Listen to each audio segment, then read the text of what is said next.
नमस्कार मित्रों, मैं जय सिंह आप सभी का स्वागत करता हूं क्रैक नाउ के इस यूट्यूब प्लेटफॉर्म पर। आज हम बात करेंगे शिशु मल पे। एक नई स्टडी हुई है ब्रिटेन में, जहां पर 2000 से अधिक बच्चों पर स्टडी किया गया और उनके मल सैंपल को इकट्ठा किया गया। उनके स्वास्थ्य से संबंधित उनकी आंतों में किस प्रकार के बैक्टीरिया पनपते हैं और शुरुआत में वो बैक्टीरिया किस प्रकार से उभार करते हैं, वो ताकि उनका बच्चों पर इस प्रकार से असर पड़ेगा, यह जांच की गई। तो आइए स्टार्ट करते हैं, देखते हैं क्या पूरा रिसर्च था, क्या इसमें बात हुई। तो बात करते हैं, देखते हैं कि ब्रिटेन के वैज्ञानिकों ने शिशुओं के मल के 2000 से अधिक नमूने इकट्ठा किए और उनकी स्टडी की।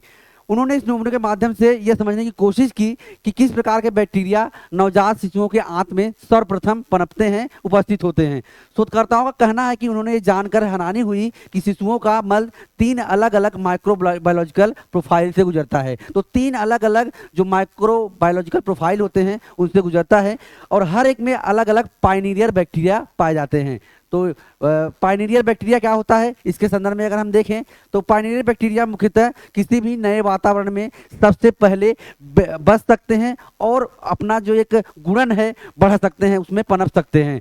तो पाइनीरियर बैक्टीरिया मुख्यतः किसी जीव के नए वातावरण में सबसे पहले बस सकते हैं और उसमें पनप सकते हैं, अपना मल्टीप्लिकेशन कर सकते हैं। तो 1288 शिशुओं के मल के नमूनों की स्टडी की गई। शुरुआती परीक्षणों से पता चला कि इनमें एक विशेष बैक्टीरिया है जिसे बी ब्रेव, बैफिडोबैक्टीरियम ब्रेव कहा जाता है, बैफिडियो बैक्टीरियम वेव कहते हैं। ये शिशुओं को स्तनपान के दौरान दूध में मौजूद पोषक तत्वों को पहचानने और उन्हें कीटाणुओं से बचाने में मदद करता है। नेचर माइक्रोबायोलॉजी में प्रकाशित एक प्रारंभिक रिपोर्ट से पता चला है इस बैक्टीरिया का दूसरा प्रकार हानिकारक हो सकता है। तो जो 3 बैक्टीरिया जो स्टार्टिंग में होते हैं उसमें से जो दूसरा होता है वह बच्चों के आंतों में पाया जाता है और वह बच्चों के जो प्रभाव है उस पर अपना असर दिखा सकता है।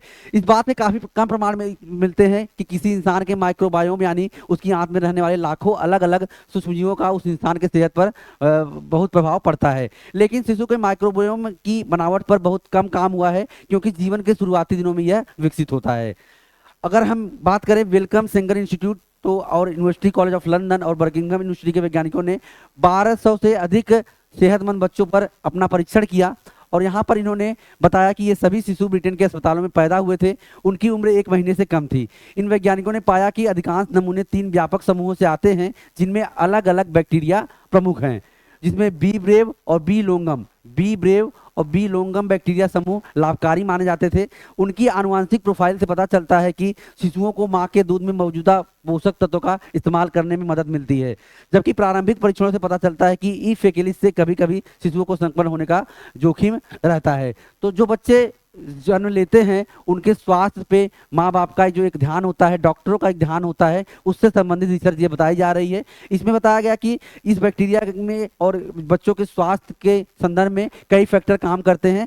वैज्ञानिकों ने जिन शिशुओं को स्टडी में शामिल किया था उन्हें पैदाइश की शुरुआती कुछ हफ्तों में पूरी तरह आंशिक रूप से स्तनपान कराया गया, लेकिन शोधकर्ताओं का यह भी कहना है कि बच्चों को स्तनपान कराने या फॉर्मूला देने से उनकी आंत में रह रहे पाइनीरियम बैक्टीरिया पर कोई प्रभाव नहीं पड़ता है। इसी दौरान यह भी देखा गया कि जिन शिशुओं की माताओं को प्रसव के दौरान एंटीबायोटिक्स दिया गया था उनके शिशुओं में ई फेकेलिस, जिसे हम एंटेरोकोकस फेकेलिस कहते हैं, उनके होने की संभावना ज़्यादा थी। तो ई फेकेलिस होने की संभावना ज़्यादा थी। ये अभी तक स्पष्ट नहीं हो पाया कि इसका स्वास्थ्य पर कोई दीर्घकालिक प्रभाव पड़ता है या नहीं, और दूसरे कई फैक्टर जैसे कि माँ की उम्र, नस्ल और माँ ने कितनी बार बच्चे को जन्म दिया है, ये सभी विकासशील माइक्रोबायोम में एक महत्वपूर्ण भूमिका निभाते हैं। बच्चों के दीर्घकालिक स्वास्थ्य पर इन बायोमाइक्रोम के सटीक प्रभाव को जानने के लिए और इस पर शोध चल रहे हैं। तो यह मुख्य बातें थी जिस पर हमने चर्चा की।